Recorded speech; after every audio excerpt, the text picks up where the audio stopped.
Sanibonani guys and welcome back to my YouTube channel. It's your girl Ulungi aka Uluzipho guys. Thank you so much for watching bafethu. Ngiyabonga kakhulu. Ngicela mawukuthi Nkosi yami uyaqala ukufika awusubscribe-ile uvele ugijime uyosubscribe uklikhe ne-notification bell so that uzobe uqala ukuthola ama-notification whenever I post. Ningakhohlwa futhi siyakhomenta, siyalayikha, siyashare bafethu. Khona no-super thanks mawukuthi mhlawumbe khona okuncane ufuna ukufaka kwi-channel just to grow the channel. Singaka-appreciate-a kakhulu, but also ukukhulu kunakho konke ngicane ngawaskipha ama-videos guys. Watch them, ningapresi uskip, ayihlale i-advert iziphele so that i-channel yethu izokhula bafethu. Uma kuwukuthi-ke mina nami ahlala khona nihlala la ekhaya, ngithi nje welcome back. Ngiyabonga bafethu kakhulu for i-support yenu, angazi yini ngaphandle kwenu. Without wasting your time, another day, another story. Isitori sethu sanamhlanje sibhalelwe uGaye, ave bebhala uGaye these days. Uthi uGaye, hayibo welungu, ngifuna ukutshela abantu ukuthi izazi zami lena. Uthi mina nje my whole teenage life ngiyiphilele ejele. Hayibo ngithi mina hayibo kanjani mfethu. Uthi yabo masifoma, uthi masifoma uthi ngifunda u-standard 6 bafethu laba bathi u-grade 8 manje. Uthi ngifunda u-standard 6, uthi mangifunda u-standard 6 yabo nje ngizame-ke ukungena kule genge because ngikhule ngibhulishwa nje yabo because angikho muhle.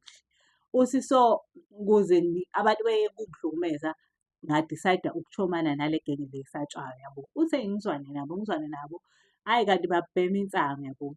Uthi hhayi bengihlohle nje ukuthi insangu i-right, uzoba right, uzophefoma esikoleni. Yabo nje uthi bengikhonvinse nje ukuthi insangu nje i-right. Uthi hhayi okay cool, nangempela-ke ngiyiqalele nami ngibheme-ke. Uthi nje gcine sengimbhemi ngampela-ke. Uthi nje it took me 1 year ukuthi impilo yami ivedane ithi nje vohlo iphele. Uthi hhayi sibheme nalamajita. Uthi lamajita lawa ahlala elokishini kude nasekhaya yabo. I have to travel uma ngiyakubona. Mina ngihlala outside of ilokishi. Uthi hhayi njalo nje ngiyahamba ngiyobhema nabo, mhlampe sihlanganise ezwemayelana sithenge. Uthi khona-ke ubhuti wayedayisa enye insangu yezwa. Uthi nje sithenga kuyena nje sama-regular clients akhe. Uthi I believe ukuthi mhlawumbe ubhuti wayefuna ukuthesta i-drug elithize yabo ngelentuzane. Ngathi uthi kuze kube namhlanje anginayo i-answer egcwele ukuthi kahle kahle kwenzakalani. Because uthi that's one day ngahlala-ke namajita. Uthi la sahlala khona kwakuyinto ewumjondolo yabo. Uthi but kwakuwumjondolo wabhuti walo mfana lona ayesibhema naye. Uthi-ke lo mjondolo lona yabo nje unayo yonke izinto zasendlini, amabhodwe yini yabo. Uthi hhayi qhuvedane ngiyibheme lento le. Uthi yabo mina insangu ethi ngayibhemile. Uthi kodwa leya was different. Uthi yabo nje sisayibhema sonke sithi seyingeke le nsangu le yasinokha le yabo. Uthi angazi guys yini kwenzakala. Uthi today angi-understand ukuthi kwenzakalani. Uthi ngavedane ngaba paranoid yabo. Uthi ngathi ngihleli nabo lamajita mayekhuluma kumina kuringa itori eyi-wrong ngazuthi bangiplothela yabo. Bangiplothela ukungibulala. Uthi lento nga-realize-a lethi ukuthi lento le ibidlala engqondweni yami ngenxa yalento engiyibhemile. Uthi and into engiphatha kabi ukuthi lento yenzeka kimi ngedwa but sonke sasibhema yabo. Uthi ngivedane nje ngizwe ngibone ngazuthi yabo bayahlangana. Ngazuthi ne-setting sishintshile asisekho la, ngazuthi bangithumbile but bangidrayisela. Yabo nje ngazuthi abantu basile kunawe. Uthi angikwazi ukuyichaza lento eyenzeka but kwavele kwashintsha i-setting kwaba ngathi asisekho kule ndawo le. Ngazuthi bangithumbile bangitshela ngazuthi bayasho ukuthi vele kade simfuna size simthole manje yena uma ecabanga ngabe umngani wethu. Uthi nje yabo kukhandeka itori engekho meyibuka yena uyakhwalifya yini ukuba umngani wethu. I think it's high time manje ukuthi siyenze iplani yethu ngayo. Hayibo uthi ngiyayizwa lento ngampela bayayisho yabo. Uthi beze bekhombisana efonini bethi kumele simfonele lo muntu lo ozoze ezothatha isidumbu sakhe. Hayibo uthi kubuye lamajita angiplanela ukungibulala yabo. Uthi ngihleli nabo njalo. Uthi hhayi bekhulume uthi beze bekhulume ukuthi bekhulume nange-date nangesikhathi yabo. Uthi nje yonke into yabo abayikhulumayo ngiyaboza kuplanelwa mina la. Uthi ngivedane esukume lo yena. Uthi yabo masibhema siyahlala sihlale phansi abanye behlala esofeni. Uthi kodwa nje kunosofa oney'mbubu lapha siyavoshoka yabo emjondolo walo bhuti. Hhayi uthi avele ayilahle ukuthi asisukume lo yena. Uthi mesukuma ngiy'tshela ukuthi hhayi uzolentuza uzongibamba yabo. Kushuthi seshaywe ekshini walento le abayiplanayo la ngami. Bayitshela ukuthi angiyizwa kanti ngiyezwa. Uthi vedane ngithatha ibhodi bafethu. Uthi pha ngalo uthi ngimshaye Awe, abheke phezulu. Uthi yabo labo ngenkathi begxuma, bagxumela ukuthi hayibo bangibaba ukuthi hayibo wenzani yabo. Uthi ngisho ngebhoda. Uthi lo omunye kanti uzobheda nakheqe-ke. Awe, yezwa. Uthi bafethu ngamshaya ngepani. Uthi kwangelona ibhoda yabo lamapani aqinile, lamapani aqinile. Uthi ngamshaya, ngamshaya, ngamshaya ngathi. Uthi kuyamenyeza ngiyezwa abantu bayangikhuza angisezwa mshini. Uthi ngamshaya, ngamshaya, uthi ngamshaya waze wathula waqonda. Yezwa. Uthi hayibo, beze la bethi bazongiphuca yabo. Uthi lo omunye akwazi ukungiphuca ipani uthi vele ngimoshe ungezi. Uthi ngawuhlaba kulo omunye futhi. Uthi hhayi, yabona-ke lapho vele kuhlehle wonke umuntu. Uthi ngiyabona futhi ukuthi ngiyababulala futhi ngiyajabula ukuthi ya bengicathi nizoplothela mina niyobani mina nami ngilayithile phela. Mina ngakhula ngibhulishwa, so ngeke ngidlale mina. Ngithule kakhulu abantu bedlala ngami. Yabo uthi ngibhizi ngiyakhuluma, uthi nala bayakhuluma angibezwa nokuthi bathini, but nje ngiyabapikela ukuthi hhayi bo nina yabo. Uthi angazi eventually kushuthi bagcina bengibambile bangibopha ngalala zwi.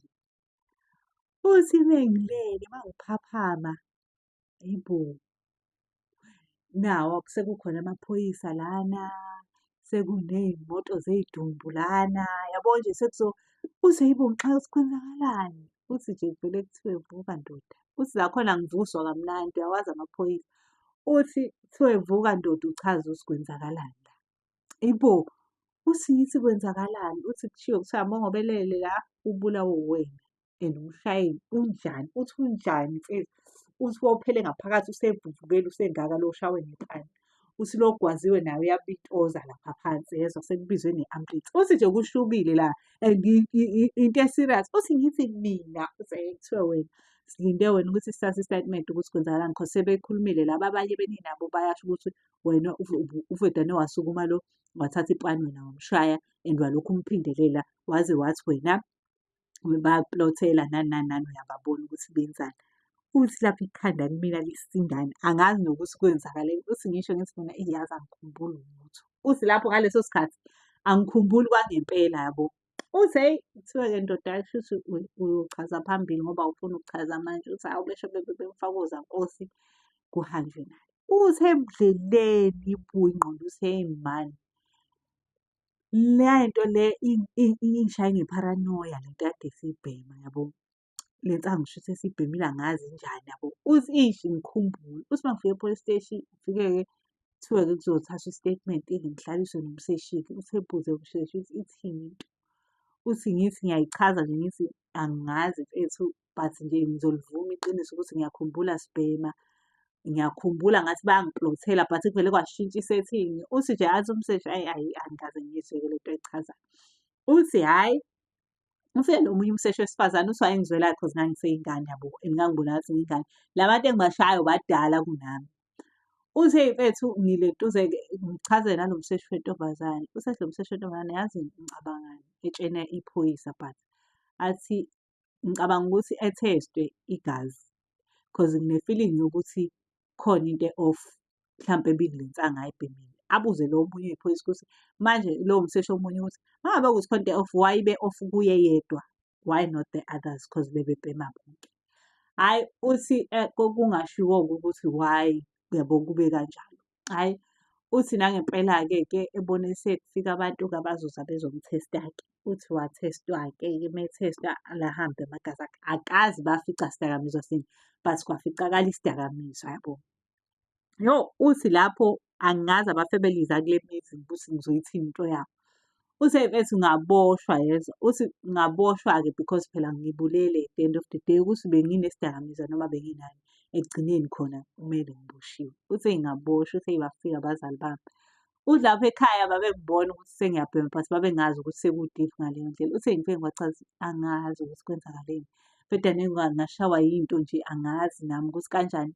Ngabona ngathi bangithumbile ngathi ngikwenye indawo yabo. Uthi namanje ekhaya bayizwa lento uma ngibachazela wona yabo. Nalela phoyisa naleya mseshi wesilisa wayengayizwa lento engiyichazayo yabo. Uthi hheyi ngagwetshwa-ke yabo. Uthi nje angazi ukuthi kwasala kwenzakalani because amajithi ami akaze afike ukuzongi-check-a and then ekhaya basho-ke bathi nje ulimazile imindeni because bafikile abantu bakhona bezoventa besho ukuthi bahlukumezekile kakhulu. But bamenshina nokuthi ubhuti loyo umeshenti wabo cause ngenkathi kuvela ukuthi unesidakamizwa egazini and then shuthi amaphoyisa hlampe-ke a-notify-e umndeni lo wakubo lamafayizi. Hhayi kwathiwa-ke kuyobhekwa umeshenti-ke okuyena ongumsusa cause kufuna kwazeke ukuthi isidakamizwa sini lesi esiphuzwe esibhenywe ngengane izisangane kanje. Kuthiwa wayesakhona yini umeshenti, wanede wenza nje ukuthi iy'ngane zilimazene, wapakisha imithwalo yakhe wahamba. Kuze kube yinamhlanje akaze kutholakale lo wagwetsha-ke wahlala Nkosi yami ejele-ke isikhathi eside nje. Nhlanhla leyo-ke ukuthi wayengahlali close to lama-families but uthi nje angilubhadi entuzaneni kulelo lokishi lelo because ngiyasaba. I'm scared nje ngiyasaba. Ngisho ngibuyile uthi angidlali ekhaya vele ekhaya angibuyelanga khona nje sengimdala sengaphuma. But nje ngisho ngibuyile ngiyile ngasekhaya ngihambela le naleli lokishi leli because nginaleyo feeling ukuthi uma kuthiwa ngiyababona abanye laba abasala bazongithini mina, bazongitreat-a kanjani because akukaze kube khona lutho, akukaze kube khona communication, akukaze kube khona lutho. Uthi kodwa nje the main aim yale story ukuthi hey bethu ngangena enkingeni engingayazi ngampela futhi ngingalindele ngenxa nje yalesi dakamizwa engasibhema engingasazi nanamhlanje ukuthi kwakutheni. So nje people must watch out uma bebhema lezi nsangu zakhona. Be very careful because awazi ukuthi leyo nsangu leyo ifakweni and abantu manje sebegangile. Siphala lapho-ke isitori sethu sanamhlanje. Thank you so much for watching bafethu. Ngiyabonga kakhulu ningakhohlwa siya-subscribe, siya-like, siya-share, siya-comment. Thank you so much. Love you. Mwah.